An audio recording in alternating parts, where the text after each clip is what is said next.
நம்ம சிவன் இருக்கிறாரே, அவர் கங்கையை மட்டும் தலையில சுமக்கலங்க, நம்மள மாதிரி பக்தர்களையும் தானாங்க. எங்கிருந்து வந்தோம், எங்க போக போறோம்னு தெரியாம இந்த உலகத்துல நம்ம முன்னாடி செஞ்ச தப்பால நல்ல புத்தியும் கெட்டு பழைய பாவத்தால மனசும் ஒரு இடத்துல நிக்காம பித்து பிடிச்சு அலையுதுங்கிறாரு. ஆனா பட்டினத்தார் இதையெல்லாம் சொல்லி நம்மள பயமுறுத்தல.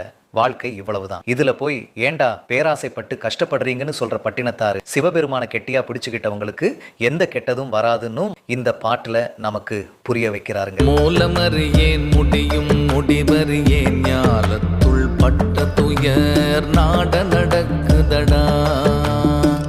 அறியாமையாமலத்தால் அறிவு முதல் கெட்டனடா. பிரியாவினை பயனால் பித்து பிடித்தனடா. அப்பனே அப்பனே அப்பனே அப்பனே பாப்பாயனை நீ